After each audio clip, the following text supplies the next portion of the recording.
as someone that has trained over 30,000 leaders, I'm here to tell you that strategy is not going to give you what you want by itself.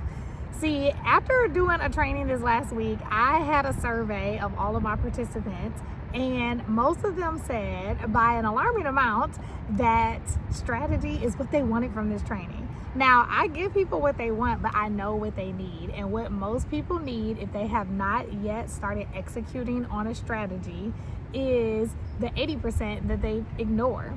And if you're watching this video, I'm pretty sure you're one of those full-time professional women desiring to have more money, more peace, more profit, more power in your life. Maybe you desire to move up in your company, or maybe you desire to make more money in your business because you've been an expert in your field for years. And you're just like, I wish I had a strategy. If somebody would just tell me exactly what to do. What is the step-by-step plan? And here is what I'm saying. From all of these people that I have trained and I have coached, what I've learned is strategy alone, see what I'm saying, alone is not going to help you get the results that you desire. The reason I know this is because if you are looking to do something that is way different than what you're doing right now, in the sense of if it's launching a business and you haven't started a business, or maybe you haven't done one in this field, or if you're looking to excel in your career, be a director, be in the C-suite, and you haven't necessarily spent the time to consider what would it be like to be that person, you don't need strategy alone. Strategy, my friend, is 20% of what you need, because if you are a high achieving professional that has done amazing things in your career over time, then I know that you can do whatever you put your mind to. If somebody give you the blueprint, you can do it. But the fact is, you have not done it. I know you haven't done it because you're watching this video. And the other percent that you haven't done is what I would consider the most important thing, and that is clarity and identity work. See, I have a 3-part strategy when I do any work with people, and it is start with clarity, identity, and then strategy. But most of the work, 80% of the work, is clarity and identity. And as we work on strategy, we continue to refine the clarity of what we desire and who we need to become. Now, let me tell you a little bit why we skip identity. Because we don't think it's something that needs to be a part of what we do. Because we grew up thinking that all you needed to do was just know what to do and you can do it. We even hear rhetoric about that all the time. Well, just give me the blueprint. Just tell me the strategy, the tip. If you just show me the way, then you can know it. Hey, look at this plan. You know, that's how we're educated.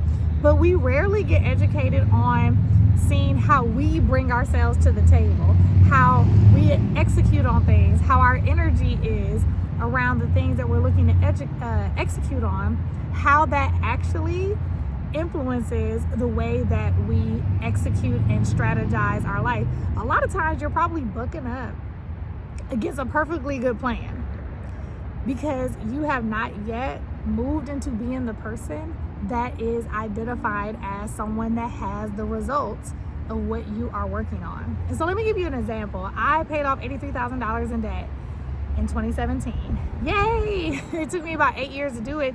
But let me tell you that it was an identity crisis that I was in before I actually started taking steps on the strategy to pay it off. You see, I was raised in a household where there was hard times. My parents are blue-collar workers looking to make sure that we had everything we need with the very little that we had. So I heard so many, money things as a kid and into my adulthood that did not help me when it came time for me to start paying bills and start trying to figure out what does securing myself financially look like.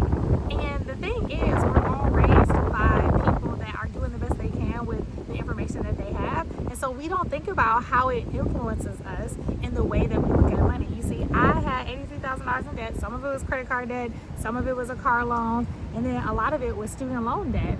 And some of them was medical bills too, because I didn't have medical insurance while I was in college. And so with all of that said, this all accumulated, and I just assumed, like, you know what, this is just a part of life. You're in debt. This is just the way it is. But when I had a friend that paid off all of her student loans, paid off her car, started paying off her house, and she wasn't even 30 yet, I'm like, okay, everybody doesn't live like this. We came from the same high school, the same, area and all of that. And so it gave me an opportunity to see someone that looked like me, had the same experiences as me, and they took different steps. And so with that being said, it gave me something to see in terms of what does it look like to have a different identity regardless of what you've been used to hearing. When I initially wanted to pay off my debt, let me tell y'all, she gave me the books, she gave me some articles to read, and I was like, yes, I'm gonna do it. What do I need to do? Okay, I gotta track my expenses, I gotta use this budget. And I'll tell you right now, I did nothing or very little. My energy around it was really subpar. And I came to the conclusion only after a few short weeks that, you know what, budgets aren't for me. Budgets don't work. And of course, I continued to be in debt. And about 2 years later, I don't know what was like the light bulb experience, but I just recall saying, you know what, I'm ready to take this seriously now, because I know that it's possible. The more time that I'm allowing to move away without taking care of this is more time of me being in debt and making excuses. And so initially I was that person that felt like budgets don't work. And over time, reading books, getting more in tune with what it means to be financially free, and just viewing the behaviors and the mindset of my close friend that was already doing it, I started to adopt some of those things. So when it was time for me to start again, I didn't have a new strategy, you all. That 20%, I didn't have a new strategy. I had the same strategy, tracking my expenses and creating a budget, but I had a different mind. And I am a true believer, and this is why all the work that I do with the women and some men that I work with around making sure that they are pursuing their highest potential is around identity work and clarity work. When people desire to make more money, when people desire to have a whole different life, it's not about the hows. The life that you have gotten so far is because you have believed it about yourself up to this point. So the next type of life you desire to live is going to take a different kind of mindset to get the results of the life that you want to live. We don't think about that. We get so much rhetoric out here that just says, if you got the plan, or if you read this book, if you whatever.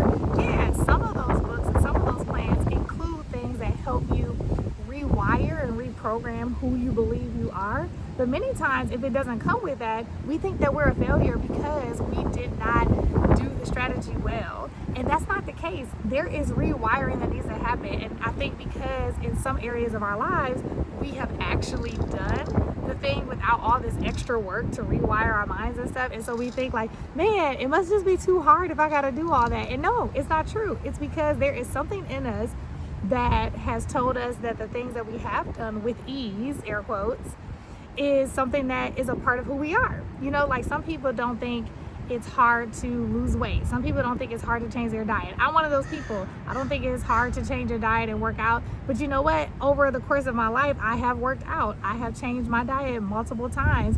And so I already kind of have that DNA in my body that this is easy. But for someone that hasn't done it before, or it's been a long time, they might find that it's hard. It's kind of like riding a bike. If you've never ridden a bike before, it's like, oh my goodness, what is this? But if you rode a bike and it was maybe 20 years ago, or you pick it up every 5 years, there's going to be a part of you, even if it's riding a bike or riding skates, you'll have that transferable skill. You'll remember that in your DNA. You'll remember that in your body, like, oh, okay, I kind of know how to do this. But when you're looking to do something totally different, if you've never received money for your own business, if you've never, had to pitch yourself for a higher level position or really navigate doing that, it can make you feel like a fish out of water. And so that is what makes us feel like we're a failure when people just tell us to do X, Y, and Z and we didn't get it. There are some blocks. And so I love working with people with that 80% because we get rid of those blocks while we do the strategy. And so if you are one of those people, then you're going to want to grab my main character energy playbook, because in that playbook, I love to help people change their identity, change who they're being. And so if that sounds like you, go ahead and click below, and I can't wait to see you grab it and see you in the next video.